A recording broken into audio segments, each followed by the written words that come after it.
your dreams are just not as far as you think they are. They're always attainable, but it's just always a space where you truly need to dedicate yourself to what you believe in. So, I mean, like, you just have had like the most incredible kind of like rags to riches kind of story.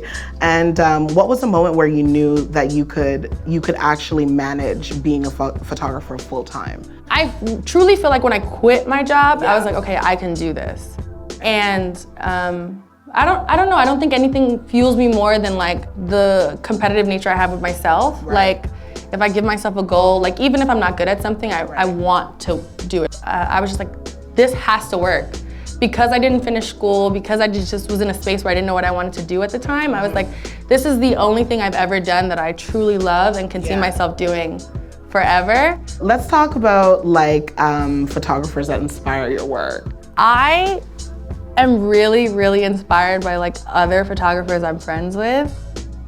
Just because, like I said, I think that like representation and seeing people you know and people you're around do things are like super cool. So like my friend Renelle, who's like an amazing like fashion and photographer in general, or like Greg, who does amazing content photography. Gunnar does amazing portraits. So it's just like, I'm constantly like online, like, oh my God, this person's work is so amazing, but it's like true to them. All right, so let's talk about On the Run tour, because I've been dying to discuss this. How did this whole thing come to be? I went to Made in America in 2017. Basically with like the biggest artists at Made in America, or just in festivals in general, they only allow their photographers. So I could shoot everybody else, but I couldn't shoot Jay. So I was really frustrated, and I was like kind of walking around the festival like huffing and puffing because I was so upset about it. And I was like, you know what, like my friends are here, let's just like go in the crowd, I'll enjoy myself, I'll shoot from the crowd. So I tweeted the photos, and I tweeted like, Hove, put me in the pit next time. Oh, snap. Yeah, I was very bold. The next day, Lenny and Guru both like messaged me separately and were like, hey, so Jay saw your tweet, and he wants you to shoot the Meadows Festival in the pit.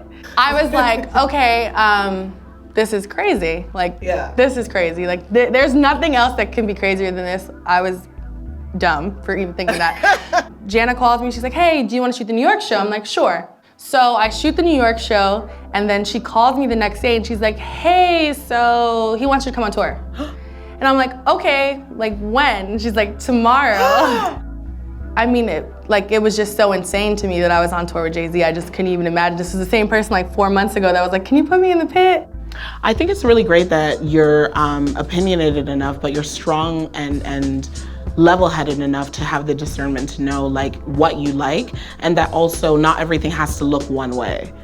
The conversations I have with myself about photography and what I want as an artist kind of keep me grounded in the sense that like, okay, this is what you want, this is what you like, and this is what you see. So you have to kind of take yourself out of the like constant like social media like struggle that you have with just seeing all these photos all the time, and like you just kind of got to tell your story, as cliche as it sounds, and like be comfortable with like, I'm always trying to tell a better story from me.